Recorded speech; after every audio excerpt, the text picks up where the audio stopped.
Hi, this is Drew Jones of Drew's Guitar Shop in Seattle, Washington, and today I wanted to do just a little short video about nylon strings.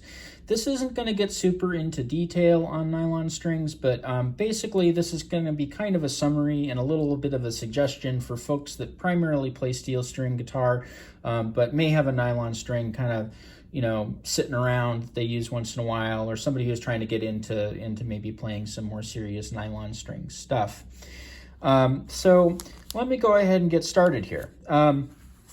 When somebody comes to me with a nylon string and they're not, a nylon string player primarily, and they're not a classical guitar player primarily, this is the pack of strings that I'll get handed a lot of times. And it may not be, this particular Pro Art Diodario strings, but it'll be some Diodario nylon string set. There are a couple of different tensions of this particular one, and they also have a non-rectified set that's probably the cheapest that you can get from Diodario, that are, kind of going to be around kind of the same thing in terms of what I'm going to talk about. So let's go ahead and get into rectified versus non-rectified, because that actually becomes relevant to one important thing about these strings.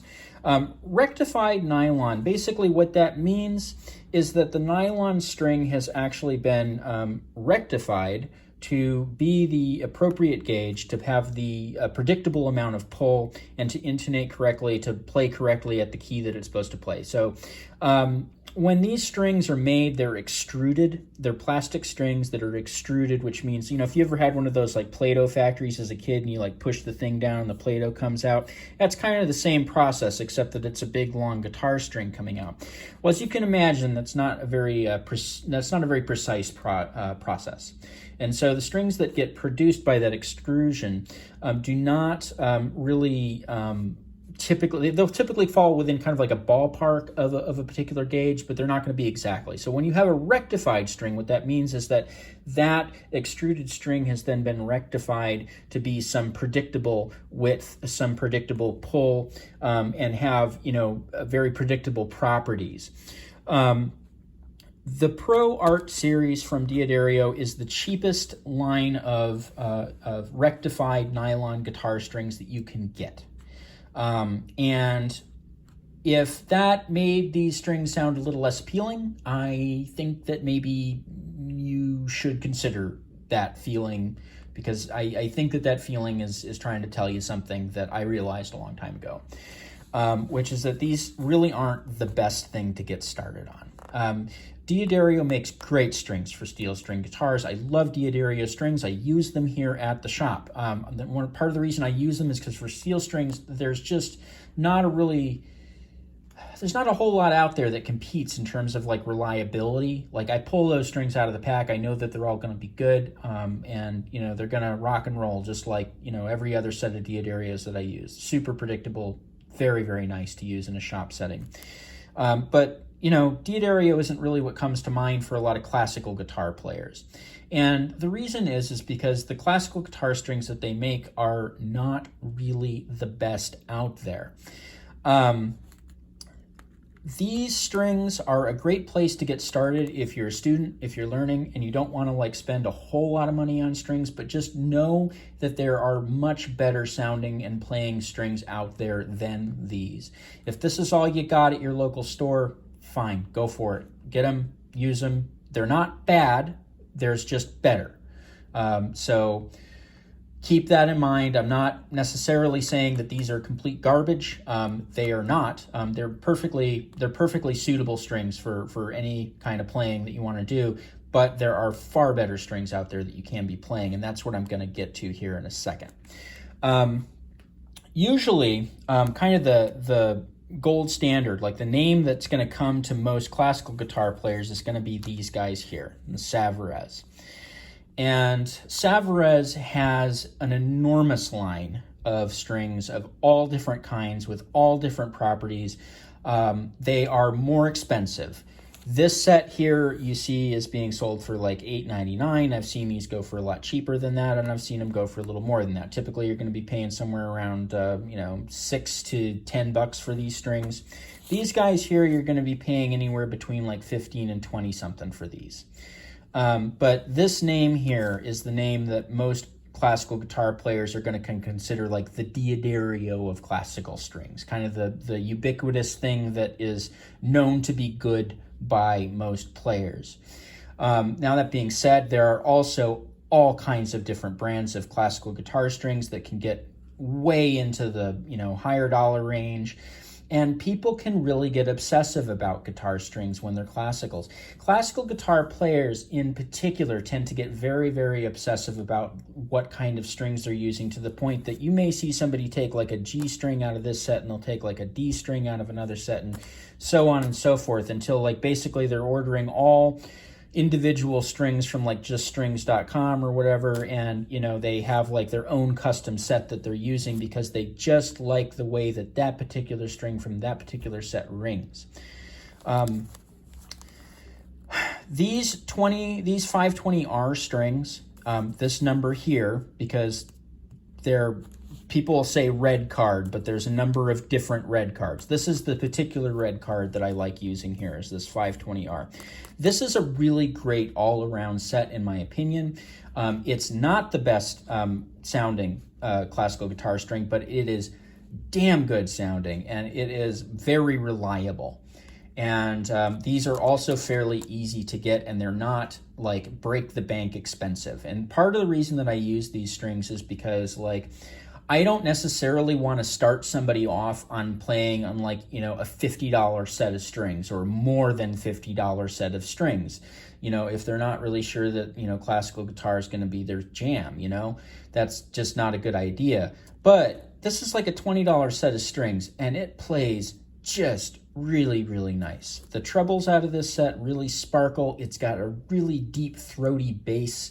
And it's the trebles in this set are also textured. They're like sandblasted, so like that little squeaky thing that you get on the smooth plastic on things like this, you don't get it on these, because that texture prevents that from happening, and also kind of helps the pads of your fingers grip the strings a little bit better as you're playing. They also have this really nice end on them that has some red silk in it that just makes them very easy to secure to a tie block, which I happen to like. If I had one complaint to make about these strings, is that they are a little short and you don't have a whole lot of extra slack to work with. So, when you get these on the tie block, make sure that you have your tie about where you want it, and then, cinch it up, and then go to the tuner and start tightening stuff down. Because what you're going to notice is that this only has maybe 2 inches or so of slack, which isn't a lot to work with, but it's enough to work with to get you the right number of winds at the tuner and to get you the good tie at the tie block. This is what I would recommend people start out with. And you could experiment. There are different Savarez strings out there that you can, check out, read about, see reviews on. I'm not going to be reviewing these on this channel anytime soon, probably. But I think that these are the strings that I use in my video on restringing classical guitars, if you want to check through my video feed and find that one. These Savarez 520R strings, they have my endorsement and my approval here from this shop. Like I said, these aren't like the absolute best sounding strings in the world, but they also are like $20 as opposed to like $50, and they sound a hell of a lot better than the Diodarios and a lot of the other stuff that I see being sold at the $10 price range. And it is worth it, in my opinion, to pick these up. So with all of that being said, I want to kind of go back to these for a second, because I really don't want to make it sound like I'm completely shitting on these strings, because I don't want that to be the impression that I leave with people. I also don't think that they're bad strings. Again, these are perfectly adequate strings. It's just that there are better ones out there. What I will say about these strings that I like is that the basses on these strings are very warm and nice. And so if you were planning on maybe splitting a set, you could probably, and they do sell half sets, just the trebs and just the bass strings. You could order one of these sets, or you could order just the bass strings out of this set, because these bass strings actually do sound pretty nice. And you could mix them with some Savarez trebles, or some trebles of another set that you like. You know, I just wanted to kind of go back and preface that, because when I used to load my own classical guitar with these, I actually did some recording with them. I liked them just fine. I particularly thought that the bass string sounded very nice to my ear. It's just that the treble strings out of these sets are fairly lackluster, in my opinion. They don't have enough sparkle. They don't have the tone that I'm looking for. And, you know, they sound to my ear like, I guess that's nylon, you know, just sort of, you know, the image that comes to mind listening to this is like, you know, Dad's old Yamaha that hasn't been restrung in like 2 decades, you know, sitting in the back closet. That's kind of what these sounded like to me. Whereas like the trebs out of this set here, just really like, you know, they pop. They have a real nice presence to them. Bass strings on this set are very nice though. These also have bass strings, and if you're just gonna buy the one set, these work fine. If you're looking to mix and match, experiment around with that, you know, and you're trying to do that on the cheap, this might be a good bass set to get. They're not bad. Again, classical guitar players tend to be very, very picky. There are lots and lots and lots of varieties of these things out there, and they range in price stupendously. So like if you're a steel string guitar player and you're just getting into classical guitar and you're planning on like making that your jam, like you're going to school for it or whatever, the first thing that you're going to notice if you go into a guitar store that specializes in classical guitars, also a note on that in a second, is that the string prices start going up and up and up and up and up. And the quality does differ. The quality does matter. And when you get to the point that you're like, you know, playing in halls, you know, you're, you know, using that guitar for, you know, for a session recording, or you're sitting in with, you know, like a quartet or something, you may be wanting to consider some of those higher end strings. I'm not really going to get into those in this video. Again, this is a video specifically for kind of steel string players kind of breaking into this. There's a lot of room to go. There's a lot of stuff to talk about here. On that note, finding a store, or at least like a shop that specializes in nylon string guitars, is actually kind of a big deal. If this is going to be something that you're going to take seriously, you have to realize that classical guitars are really not the same animal at all as steel string guitars. The bracing is different, the body shape is a little different, the whole principle behind how you play it, how it's, you know, how it's constructed is just very, very different. The people who can advise you on buying, like, you know, X-brace steel string guitars are not necessarily going to have the best advice for you on classical guitars, and vice versa. There is a store here in Seattle that I'm actually going to give a shout out to right now, called Rosewood Guitars out in Green Lake, that specializes in nothing but classical guitars. They have very knowledgeable people on site, and they do have an excellent selection of guitar strings for that, you know, kind of guitar. They also, you know, have a shop there that's, you know, able to fully service any kind of instrument, you know, from, you know, Dad's old Yamaha to like a Ramirez to whatever, you know, whatever handmade thing you have. Very good shop. I, of course, like getting classicals in here. I enjoy working on them, and I do pretty good work on them, if I say so myself.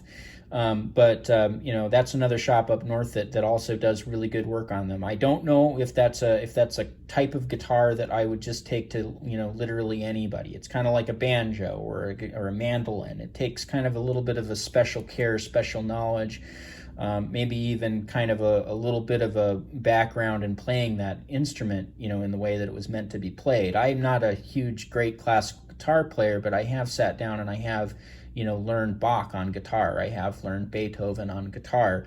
I know what those techniques feel like, and I know what those should feel like. If you're taking it to somebody who doesn't, you know, play that way, you know, your results may be hit or miss. Not saying that other shops around here or, you know, in your area can't handle those kinds of setups or that kind of work. I don't want to, like, you know, I certainly don't want to, like, you know, say that anybody in particular doesn't do good work. Like, I have no idea on that front, but I'm saying that that would be something that I would consider, you know, when bringing an instrument like that into a shop or picking stuff up for it. If you happen to have, you know, the ability to look it up on Google, whatever, and see if there's a shop around you that caters to classical guitars, that's the place that I would go, and I'd talk to those guys about what strings to buy. I would talk to those guys about, like, you know, what constitutes a good classical guitar, you know, play some things and listen to stuff that, you know, is actually of quality too, because, like, you know, half of the people watching this video have probably never heard a classical guitar that was, like, you know, of any kind of, you know, real quality. Like, you know, go into Guitar Center if you have one around the area and, like, you know, pick it up and compare like a Fender nylon string or something like that to, like, a Ramirez.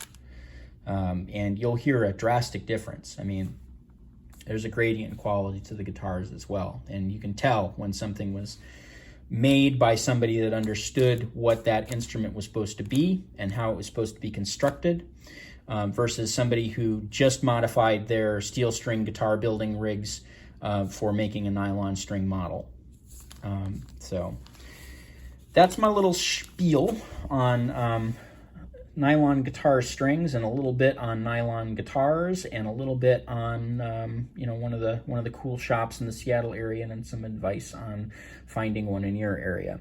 This has been Drew Jones of Drew's Guitar Shop in Seattle, Washington.